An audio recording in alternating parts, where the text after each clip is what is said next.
Hello everyone, welcome back to ABI Canada Immigration channel. I hope you're doing well. In this chapter, we'll discuss 10 myths about the express entry system and their answers. To get the most out of this video, please watch till the end and don't forget to like, subscribe, and hit the notification bell for upcoming chapters. So let's get right into the video.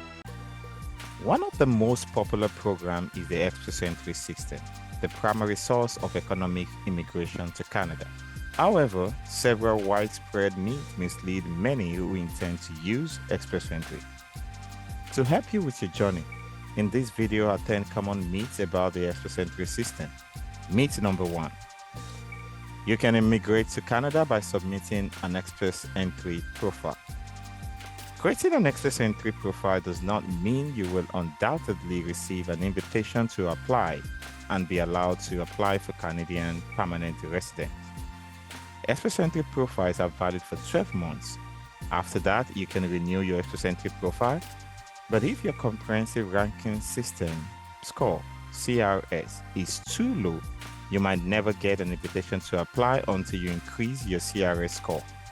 Additionally, candidates in express entry are chosen based on their CRS score, not randomly.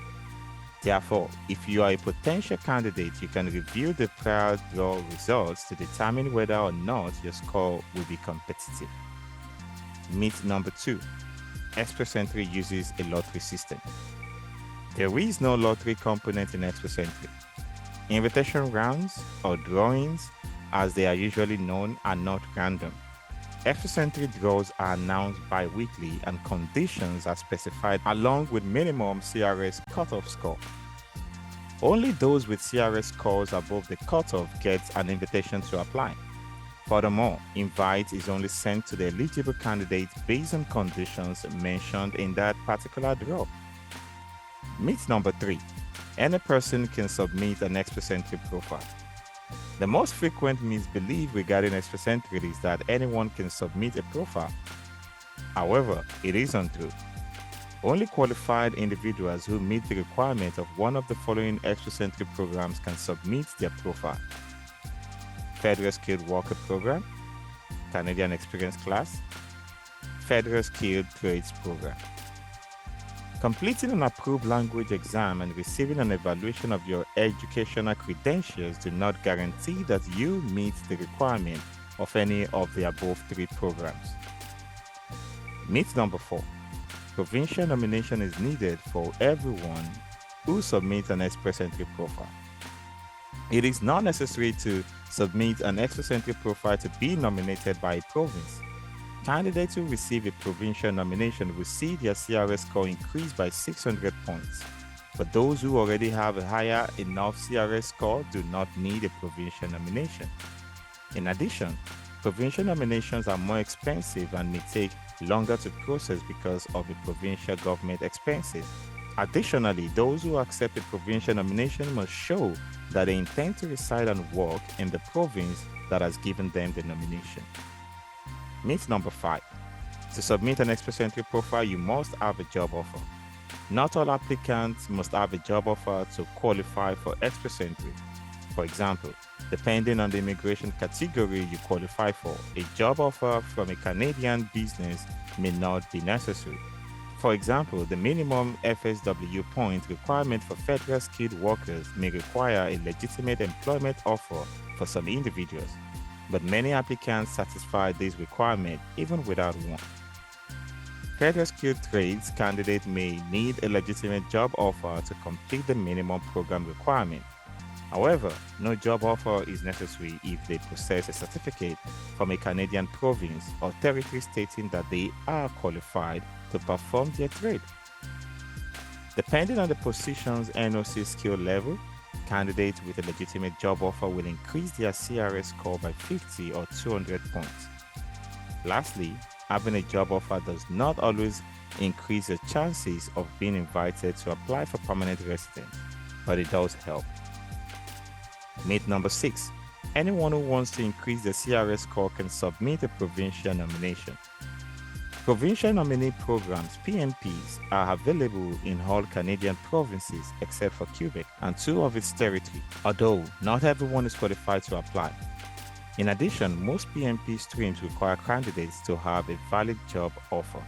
For some PNP streams, the provinces consider additional requirements in addition to a job offer, such as the applicant's primary National Occupational Classification Code (NOC) comprehensive ranking system score, and any ties they may have to the particular province or territory.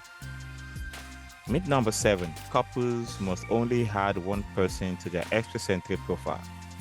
Suppose an applicant is married or living with them in a common law relationship.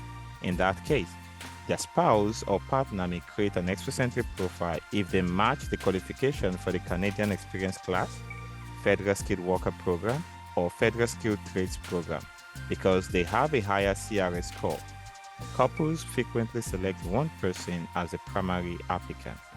Conversely, the individual with a lower CRS score may be eligible for different PNPs, increasing the couple's chances of receiving a provincial nomination. Nevertheless, it may be advantageous for couples to create profiles for both partners if they are both eligible. Myth number 8. Language scores do not matter. All applicants who create an Express Entry profile must pass an approved French or English language test. It doesn't matter if you studied French or English in college or if you're from a country where either language is the national language. Many candidates think their score will be as high as possible if they take the official test and score at least the minimum level needed for their immigration program. That's incorrect. Candidates who attain Canadian Language Benchmark CLB Level 9 will have better scores than those who meet the minimum requirements.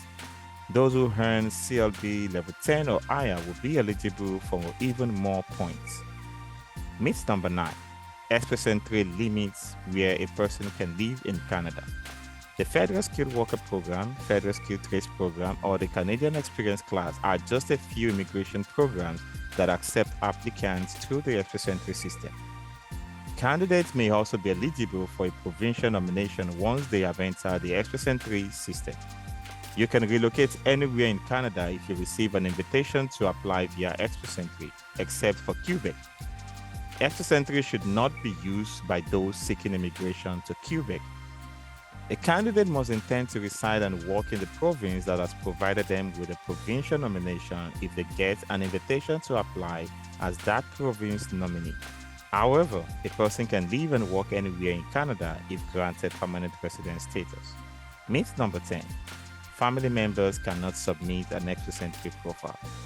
The candidate must specify the spouse or partner, if applicable, and whether they will travel with them while creating an Express Entry profile. After they get an invitation to apply, they would be required to mention their spouses or partner and any dependents. It includes stepchildren, adopted children, and children through a previous relationship, as long as they are not determined to be inadmissible to Canada. All spouses, partners, and dependent children can apply for permanent resident status with the applicant. That is all for today in this chapter. I'd love to hear your thoughts on this in the comment section below. Stay strong, stay fit, and see you later in the next chapter. Thank you.